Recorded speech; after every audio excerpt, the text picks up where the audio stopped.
Bom dia, meus irmãos. É um prazer poder estar aqui mais uma manhã de domingo na Escola Bíblica Dominical, onde juntos vamos meditar, vamos aprender juntos um pouco mais da Palavra de Deus com relação a vários assuntos, vários temas que já temos estudado com os outros professores. E hoje eu tenho o privilégio, e a alegria de poder meditar com os irmãos sobre mais um tema, eu considero como uma troca de ideias, uma roda de conversa. E hoje eu convido os irmãos para que nós estejamos falando sobre um assunto que é aproximar-se de Jesus, né? É um tema muito complexo, sobre essa questão, se eu estou próximo, se eu me considero próximo de Jesus, o que eu considero ser próximo de Jesus, se é as atividades que eu faço no templo onde eu congrego, se é ajudar a minha igreja com obras sociais, o que é aproximar-se de Jesus, o que significa isso. Eu trouxe como tema base, o texto base, Mateus capítulo 11, nós vamos ler do versículo 28 ao versículo 30.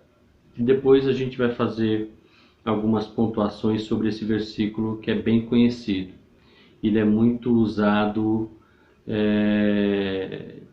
em temas de evangelismo, cruzadas evangelísticas, mas ele pode ser muito bem empregado nas nossas vidas, de pessoas que já são cristãs, que têm um tempo que já conhecem o Evangelho e às vezes se encontram acomodadas e não têm a claridade, a clarividência do que significa aproximar-se, ser próximos de Jesus. Em Mateus capítulo 11, do versículo 28 ao 30, está escrito assim: Venham a mim todos os que estão cansados e sobrecarregados, e eu lhes darei descanso. Tomai sobre vocês o meu jugo e aprendam de mim, pois sou manso e humilde de coração, e vocês encontrarão descanso para as suas almas, pois o meu jugo é suave e o meu fardo é leve. Quando nós lemos essa passagem bíblica onde Jesus ele menciona duas vezes a palavra jugo, eu sempre toco nesse assunto que tudo aquilo que Jesus fala com relação a algum assunto, ele está falando diretamente a um povo, Então, nós precisamos entender que ele está direcionando essa passagem, essa palavra naquele momento para algumas pessoas, para um público específico. E ele estava direcionando essa passagem para os rabinos, para que eles entendessem e compreendessem o que Jesus estava querendo dizer quando ele fala sobre jugo.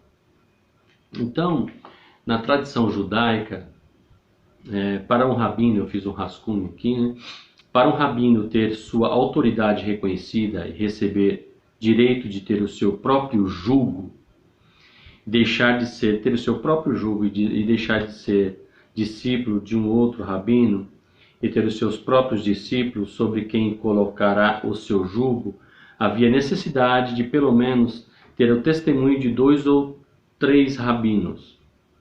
Então os rabinos mais velhos se dirigiam ao rabino e diziam: cremos que este novo rabino tem autoridade para interpretar a lei e que suas interpretações cumprem a lei.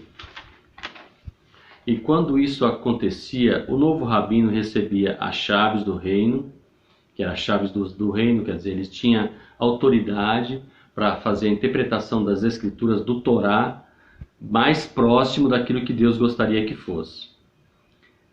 Também fazer a sua própria lista de obrigações dos seus discípulos. Agora ele tinha autoridade para ligar ou desligar. Então, quando nós lemos algumas passagens bíblicas, nós podemos perceber qual o contexto do momento, né? Em Mateus capítulo 21, versículo 23, fala de uma passagem muito conhecida também.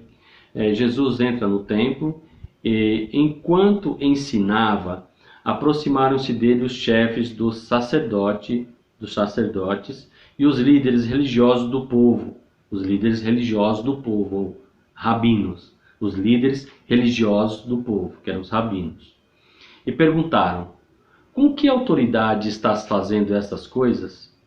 E quem te deu tal autoridade? Então Jesus foi questionado, eles estavam querendo dizer o seguinte, perguntando para Jesus quais os rabinos haviam dado autoridade a Jesus para ensinar, né? Então, era o contexto que Jesus estava vivendo ali no momento, para quem ele estava direcionando essas palavras.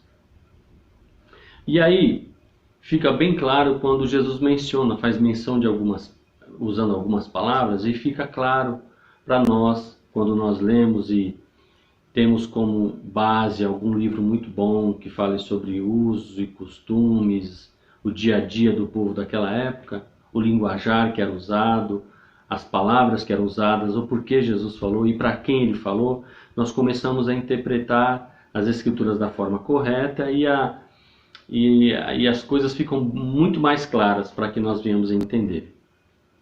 E aí nós conseguimos entender o porquê que ele menciona em Mateus capítulo 16, o versículo 19, quando ele se refere a Pedro. Em Mateus capítulo 16, versículo 19, ele diz assim: eu lhe darei as chaves do reino dos céus. O que você ligar na terra, ou seja, o que você ligar na terra, como a linguagem que os rabinos usavam na época, né? O que o rabino ligasse aqui na terra, ligado no céu,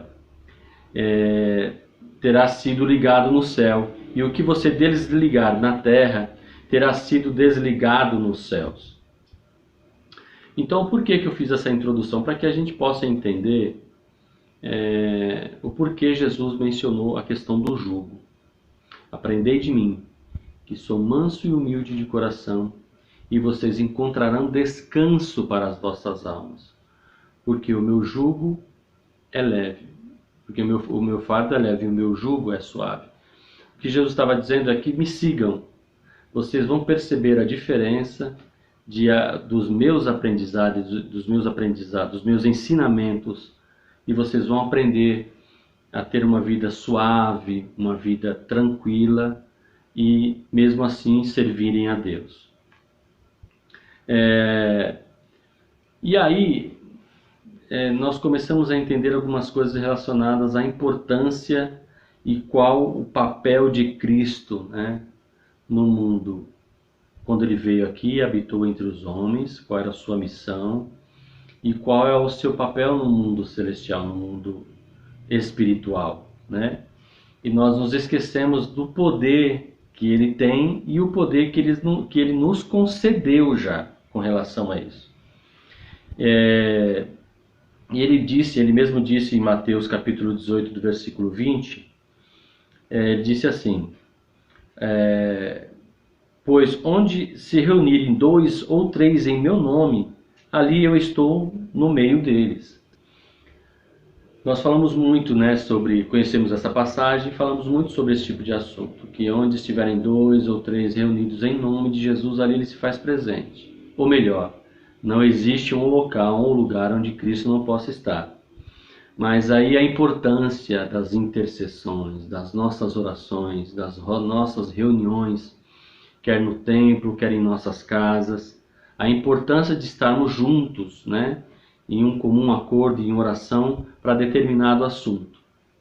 Então, nós nunca estamos sós, né? Nós precisamos entender e compreender que Cristo sempre está conosco, né?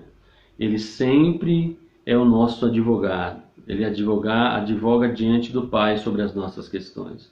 Ele nos conduz através do seu Espírito Santo onde quer que nós estejamos ou qualquer coisa que nós venhamos a fazer relacionadas ao seu reino. E existe uma passagem que eu acho muito interessante e me traz muita edificação e muito aprendizado, que é no Evangelho de João, capítulo 20.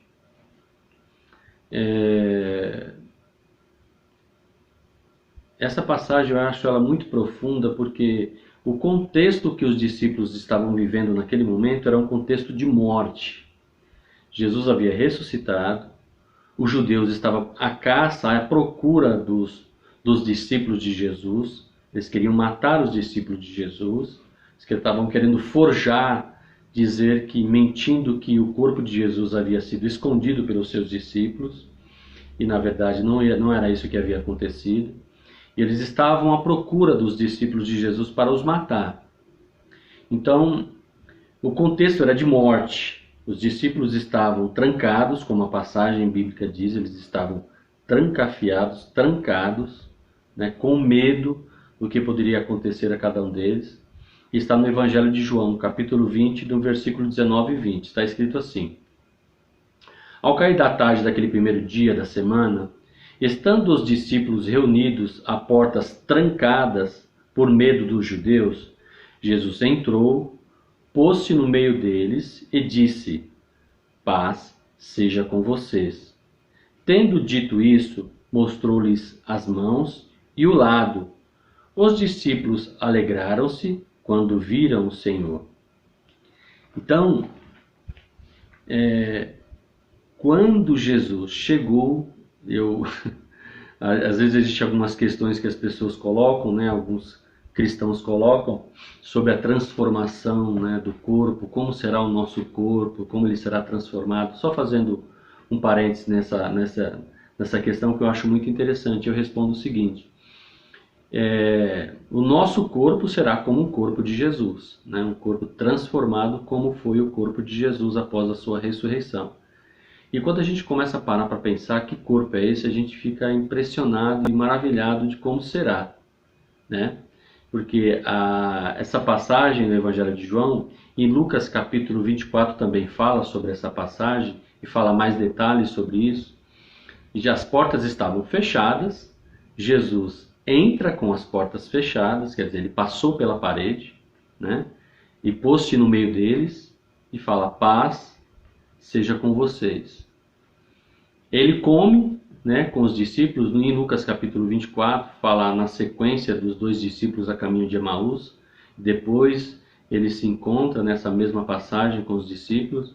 Ele come com os discípulos e sai novamente, passando pela parede após ter comido com os discípulos. Então eu fico impressionado de como vai ser o nosso corpo quando transformado como o de Cristo. Então vamos lá. Hoje nós vivemos momentos de muitas incertezas. O mundo vive um momento de muitas incertezas, não é? Não só por conta do Covid, mas incertezas trazidas por homens que só pensam em si próprios, né? Pela ganância, pelo poder, e fazem com que inocentes morram por causa dos seus ideais. E no nosso país nós não vivemos um momento diferente. Nós vivemos hoje a questão do Covid, onde por conta de questões políticas, né, brigas políticas de poder e ideais, muitos inocentes morreram e ainda vão morrer, né? Mas a certeza que nós precisamos ter é sempre que aonde o Evangelho de Cristo chegar, ele causa transformação e mudança. Ele tem esse poder. O Evangelho ele não precisa de acréscimos. O Evangelho da Palavra de Deus, das Escrituras Sagradas, por si só, ele tem esse poder de transformação. Primeiro, de transformar nós como indivíduos, depois as pessoas que estão ao nosso redor, que são influenciadas pelo nosso modo de viver, pelo nosso modo de falar, pelo nosso modo de agir com as pessoas. E esse é o Evangelho de Boas Novas, né, que nós pregamos e conhecemos. E esse Evangelho ele tem o poder de causar mudanças, transformações na vida das pessoas. E essas transformações elas surgem como eu disse no começo, essa passagem bíblica é uma passagem conhecida por ser uma passagem que é muito usada na questão de evangelismo, né? Mas ela pode ser trazida para nós hoje, pessoas que são maduras na fé, como para pessoas que estão começando no Evangelho há pouco tempo. O Evangelho ele causa transformação. A Bíblia diz que não se pode esconder uma cidade edificada sobre o monte, né? O próprio Jesus diz que não se pode, é impossível esconder uma cidade edificada sobre o monte. Então, quando você vive alicerçado e tem a base para a sua vida, que é o Evangelho, as coisas acontecerão, as pessoas notarão você. E isso é natural, não é por um esforço seu. O Espírito de Deus que habita em você, que mora em você, ele vai causar essas transformações. É claro que é necessário que haja o esforço humano, né? Eu sei, né? As pessoas sabem onde precisam ser mudadas. E eu me esforço para que isso aconteça, e aonde não é possível com as minhas forças, o Espírito Santo de Deus vai me conduzindo, me orientando e me ajudando naquilo que precisa ser mudado em mim, não é? Então, o que precisa ser mudado em você, né? Eu sei o que precisa ser mudado a cada dia em minha vida. Eu sei os pontos onde preciso melhorar mais amanhã do que eu fui melhor hoje. Então é uma crescente. E nós sabemos que existem pessoas que vivem anos, até pessoas que morrem, né? Que nasceram, cresceram e já morreram num berço cristão, nasceram no berço cristão, tiveram uma educação cristã, já não se encontram mais entre nós, mas viveram uma vida que não se permitiram transformar, né? Não se permitiram a transformação em suas vidas, porque elas acharam que da forma que elas viviam estava bom, não tinha problema nenhum. Às vezes pessoas que se preocupavam mais com tarefas e preocupações de tarefas da igreja, no templo, mas nunca se preocuparam, como no título aqui diz, em aproximar-se de Jesus, ter uma vida de comunhão com Jesus. E você que está iniciando hoje no Evangelho, você pode estar assistindo esse vídeo, essa introdução, uma conversa, né, na Escola Bíblica Dominical. Como eu já disse, aquilo que você não conseguir, não for possível através do seu esforço, através da sua vontade, o Espírito Santo de Deus ele vai fazer por você. Mas aquilo que estiver ao seu alcance, aquilo que estiver em suas mãos para ser feito, Deus pode todas as coisas, mas Ele não vai fazer nada com relação a isso. Porque o esforço é seu. Você que tem que dar os seus passos para mudança de vida. Eu acho muito interessante, eu quero fazer uma indicação aqui para vocês. É um livro que eu comecei a ler, que é do C.S. Lewis. Não sei se vocês conhecem esse autor, um autor cristão. É do Cristianismo Puro e Simples. É um livro fantástico, né? O C.S. Lewis ele que fez aquele filme As Crônicas de Nárnia, né? Quem já viu As Crônicas de Nárnia sabe que é um filme cristão que nas suas entrelinhas, né, principalmente aquela parte do leão e a fada e o leão, né? Onde o leão é Cristo e a fada é o oposto a Cristo, né? Esse livro é muito bom, Cristianismo Puro e Simples, de C.S. Lewis. E ele fala aqui nesse livro um texto que eu achei muito interessante, que fala sobre mudança. Lembrando que as mudanças são possíveis, não é? E aí ele diz assim: uma casa viva. Imagine-se como uma casa viva. Deus chega para transformar, chega para reformar e reconstruir essa casa. No começo, talvez você consiga entender o que ele está fazendo. Ele desentope os ralos, conserta as goteiras do telhado e etc. Você sabia que esses consertos eram necessários e por isso não se surpreende. Mas, de repente, ele começa a derrubar as paredes da casa. Isso lhe causa uma dor terrível e aparentemente não tem sentido. O que ele pretende fazer? A explicação é que ele está construindo uma casa muito diferente da que você queria ser.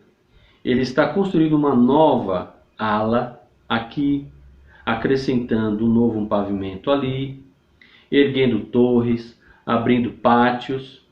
Você pensava que seria transformado num simpático chalezinho, mas ele está construindo um palácio no qual pretende habitar em pessoa. Ele quer fazer além daquilo que você possa imaginar em sua vida. E como já disse antes, essas mudanças são possíveis, não há nada impossível para Deus. O Espírito Santo pode fazer qualquer mudança em sua vida. E independente do momento que nós estivermos vivendo hoje estamos vivendo a situação do Covid-19, várias incertezas, né? Nós não temos certezas ainda da cura, já existe vacina, essa vacina vai ter efeito, não vai ter. Então existem várias incertezas, mas a maior certeza que nós devemos ter em nossos corações, em nossas mentes, é que Deus, Ele está entronizado, Ele está olhando esses homens gananciosos que só pensam em si próprios. Ele está entronizado, vendo e ouvindo vendo as lágrimas, ouvindo os choros, e nada disso passará impune. É essa a nossa fé, essa deve ser a nossa crença, né, de que Deus está no controle de todas as coisas, sempre esteve. Jesus Cristo, nosso Senhor, está nos conduzindo através do seu Espírito Santo em todas as coisas. E tenham fé, tudo passa, como diz o autor de Eclesiastes, tudo é passageiro. Eu quero orar com você agora, quero agradecer a paciência de cada um de vocês, quero agradecer a atenção de vocês e mais essa meditação, essa conversa que nós estamos tendo agora, como uma aula de escola bíblica dominical. Espero ter sido claro e ter sido bênção na vida de cada um de vocês. E se permita que Deus faça as transformações que Ele precisa fazer em sua vida. Não seja de coração duro.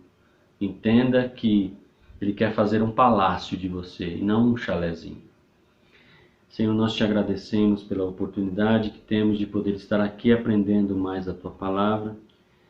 Te agradecemos pela pessoa do Teu Espírito Santo que nos conduz em todas as coisas. Te agradecemos, Senhor, pelas experiências que temos vivido durante esse tempo de pandemia. Te agradecemos pelos momentos que passamos, com os livramentos que o Senhor tem nos dado. Te agradecemos porque percebemos que o Senhor tem trazido consolo aos corações de pessoas que perderam entes queridos. Obrigado pelo consolo do Teu Espírito Santo. E te pedimos que o Senhor venha, Senhor, nos ajudar a contar os nossos dias. Que nós possamos ser melhores amanhã do que fomos hoje. Que nós venhamos ser luz em meio às trevas. Que nós possamos ser sal para dar sabor à vida das pessoas, para dar sentido à vida das pessoas através do Teu Evangelho. Que nós tenhamos sempre uma palavra de consolo, uma palavra de acalento, para trazer aos corações das pessoas que estão desesperadas. Senhor, nós te agradecemos por tudo que o Senhor tem feito. Te agradecemos porque sabemos que o Senhor é um Deus onisciente, é um Deus onipresente e um Deus onipotente. Nós te agradecemos, Pai, no nome do Teu Filho amado, Jesus Cristo, Ele que vive, reina e vai reinar para todo sempre. Amém.